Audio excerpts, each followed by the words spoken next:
He's like my dad in a lot of ways. Once he and I got together, I knew that the combination was going to be magical. We've had an unbelievable chemistry. Really? Sitting next to me right now is the best singer in the world. For years, people have been talking about the mysterious note Whitney Houston handed to Brandy in front of Clive Davis. The moment has sparked endless questions because only hours later, Whitney was found dead in her hotel room. According to this story, people believe the truth about that note could finally come to light. The story also claims that artists are getting ready to speak about their experiences and reveal what they went through. It says Brandy promised she would never share what was written in the note. Now, according to these claims, she is finally ready to talk and says the note points toward possible foul play connected to Whitney's death. These are claims and have not been established as fact. This is not a drill. Clive Davis is dead. Right now, everybody line up, oldest to youngest. What happened? Get the biopics out now. He cannot hurt you anymore. He has no power over you. The story says this is a moment that many people never expected to see. According to the narrative, Clive Davis has died.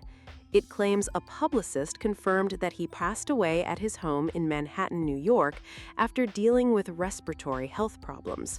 The story also says his family released a statement that read, "To the world, our father was the iconic music legend whose vision, instinct, and relentless pursuit of excellence shaped the soundtrack of countless lives. He discovered, mentored, and championed the greatest artists in modern music history, leaving an indelible mark on culture that will endure for generations." Clive Davis lived a long life and reportedly passed away peacefully at the age of 94. His death has sparked mixed reactions from many people. Some believe he deserves respect for the major role he played in introducing successful artists to the public. Others continue to debate the lasting impact he had on the music business and the way artists were treated. Over the years, critics have argued that Clive helped build a music industry system that often gave record labels far more control than the performers creating the music. Artists such as TLC and Toni Braxton have publicly spoken about financial struggles despite achieving major success, leading to ongoing discussions about recording contracts and how profits were divided. Some commentators have also claimed that Sean Combs learned important business tactics from Clive. Other allegations involving intimidation, abuse of power, or serious criminal conduct have circulated publicly over the years, but many of those claims remain disputed or unproven, and they should not be presented as established fact.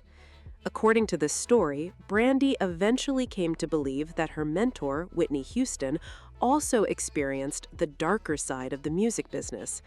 The story says Clive first met Whitney at a nightclub called Sweetwater in 1983 and signed her to Arista Records when she was 19 years old. Early in her career, he was seen as a mentor and played a major role in introducing her to influential people across the industry. What was it? What did you see in him? What made him different? Why Clive Davis? Wisdom. Yeah. Wisdom, his know-how. For a lot of artists, I wanted the guidance. I wanted to know, what made a hit record, They worked closely on Whitney's self-titled debut album, which became a massive success and reportedly sold around 25 million copies worldwide. Whitney once said that they often disagreed over which songs she should release, but she also described him as her industry father and thanked him for his guidance, wisdom, and experience. As Whitney's career reached incredible heights, their relationship reportedly became more complicated. According to this narrative, the same industry knowledge that once helped launch her career eventually became a source of conflict as she tried to gain more creative freedom and make more decisions on her own as an artist. By 2012, according to this narrative, Whitney Houston and Clive Davis were no longer as close as they had once been. The story says Whitney kept only a small circle of people she truly trusted, and Brandy was one of them. Whitney and Brandy first met in 1995 and quickly built a strong friendship, with Whitney becoming both a mentor and a source of support throughout Brandy's career. Because they were so close, Whitney helped make sure Brandy was cast as Cinderella in the 1997 television movie, where Whitney played her fairy godmother.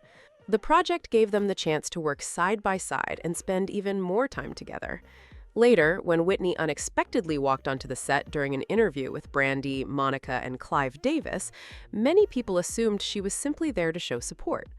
According to the story, Whitney spent a few moments talking with Clive and Monica, and even told Monica that she had almost drowned earlier that day. She then quietly handed Brandy a note before giving Clive a hug.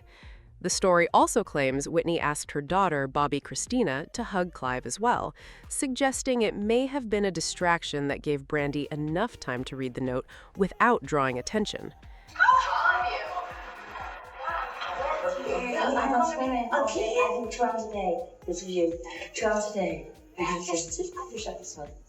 I'm just saying you love it because I can't. I love it.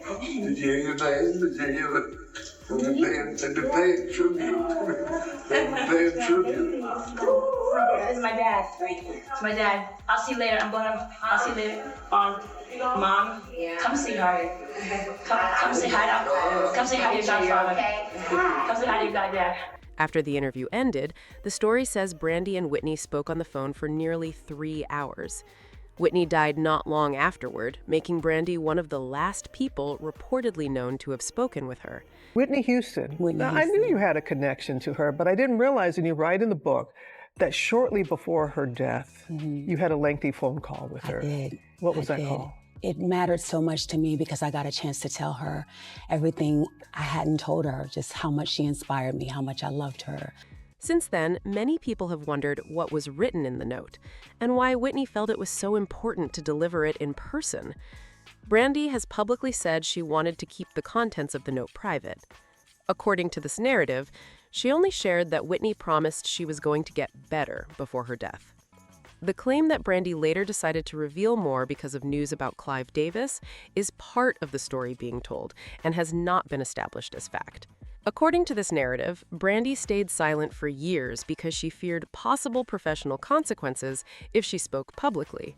The story claims she believed Clive Davis still held enormous influence in the music industry and worried that speaking out could damage her career.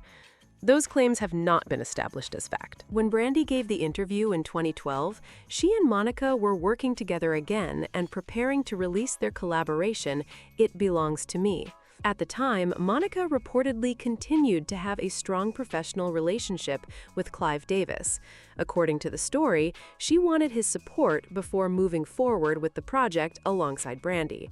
The narrative also claims Clive supported the collaboration because he wanted to strengthen his relationship with Brandy and possibly work with her in the future through one of his record labels. According to the story, Whitney Houston learned about the situation, went to see Brandy before the interview, and wanted to give her a private warning. The story further claims that the note Whitney handed to Brandy urged her to stay away from working with Clive and to be careful about signing any agreements that could limit her creative freedom or career choices. There is no public evidence confirming that this was the content of the note, and Brandy has not publicly verified those specific claims. According to the narrative, when Whitney's career first began, many members of her professional team had previously worked with Clive. The story says he viewed that as a way to surround her with experienced professionals. Critics have argued that this also gave him significant influence on important decisions, although those interpretations remain matters of opinion rather than established fact. The narrative goes on to claim that eventually, Whitney wanted greater independence as her career grew. As one example, it says that when Michael Jackson was preparing to release I Just Can't Stop Loving You for his Bad album in 1987, he invited Whitney to record the duet with him, and she was reportedly excited about the opportunity. According to reports, Whitney Houston and Michael Jackson shared a friendship, and there have long been rumors that they were briefly romantically involved, although those rumors have never been confirmed. What is well known is that both were among the biggest stars of their generation, and many fans believed a duet between them would have been a massive success. According to this narrative, plans for Whitney and Michael to record together were blocked by Arista Records, with the explanation that scheduling conflicts made the collaboration impossible. Later, when Whitney reportedly wanted Michael to appear on If I Told You That, the project also failed to move forward. The official explanation again pointed to scheduling issues along with concerns about leaked information. The story claims Whitney believed those missed opportunities were not simply bad timing. According to the narrative, she suspected the collaborations were intentionally prevented because working closely with Michael might have encouraged her to seek greater creative and business control over her own career. That interpretation has not been established as fact. Michael Jackson was known for having an unusually high level of control over his music, compared with many artists of his era, including writing songs and securing valuable ownership rights connected to his catalog. According to the story, Whitney wanted to achieve a similar level of independence, but did not have the same freedom within her recording arrangements. The narrative also claims that instead of supporting a duet with Michael, Clive Davis encouraged Whitney to record with Aretha Franklin, whose music was also released through Arista Records. According to critics, that decision benefited the label while keeping Whitney focused on projects that fit its business plans. These interpretations remain opinions rather than proven facts. Despite those reported challenges, Whitney continued to seek more control over her music and finances. The story says she considered leaving Arista before signing a reported $100 million agreement with the label in 2001. Reports at the time described the contract as historic and claimed that $40 million was paid up front, with additional payments tied to the performance of future albums. According to this narrative, a source claimed the record label expected Whitney Houston would never fully meet the financial terms needed to receive the complete value of her reported contract. The narrative alleges the label reduced promotion for her later releases while pointing to digital piracy as the main reason for disappointing sales. It further claims the company accepted her commercial decline because it strengthened its position under the agreement. These allegations have not been established as fact. The story says that by the time Whitney recognized the situation and tried to push back, she faced major financial and professional challenges. According to the narrative, she reportedly owed the label close to $20 million, while her career had slowed enough to make recovering those losses much harder. It also claims that years of substance use had affected her voice and made performing more difficult. The narrative goes on to make the much more serious claim that Whitney had become more valuable to the business after her death than during her lifetime. In that 1995 meeting in Beverly Hills in the home of Clive Davis, who was responsible for the murder of Whitney Houston, I said it. It also alleges her recording contract contained provisions dealing with financial obligations after an artist's death. Contracts can include many legal terms, but the specific claims made here have not been publicly established as fact. The story also points to Clive Davis hosting his annual pre-Grammy event at the Beverly Hilton Hotel on the night Whitney died. That event did take place, but suggestions that he knew in advance what would happen or was connected to her death are allegations without supporting evidence and should not be presented as fact. Well, you're a very small minority, because if you knew Whitney better, you knew she was not there to perform. Yeah. This was her favorite night of the year. She came out every year. This party was so part of her. So you're saying that she so would've... that the family, we spoke to representatives of Pat, who was a manager, and Gary, who was her brother. Her body was still upstairs. Finally, the narrative claims Whitney believed she was in danger after what it describes as an earlier drowning incident and wanted someone she trusted to know her concerns. It concludes by arguing that the public conversation surrounding Whitney's career led many critics to take a closer look at the music industry's treatment of artists, particularly Black performers. Those broader criticisms reflect opinions and ongoing debates rather than establish facts about any individual's actions. According to this narrative, Brandy's decision to speak has renewed public debate about Clive Davis and his legacy in the music industry. Critics have argued that powerful executives often benefited far more than the artists they represented, especially when it came to ownership rights, contracts, and long-term financial rewards. Others point to Clive's role in launching the careers of many successful performers, making his legacy a subject of ongoing debate. The story argues that Whitney Houston gave Clive years of trust, loyalty, and respect, but did not receive the same level of support in return.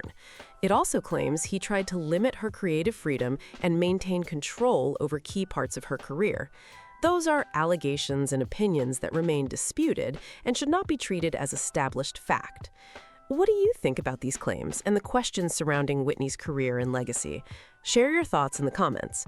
If you enjoyed this video, please like, subscribe, and share it with others who might find the discussion interesting. Thanks for watching, and I will see you in the next video.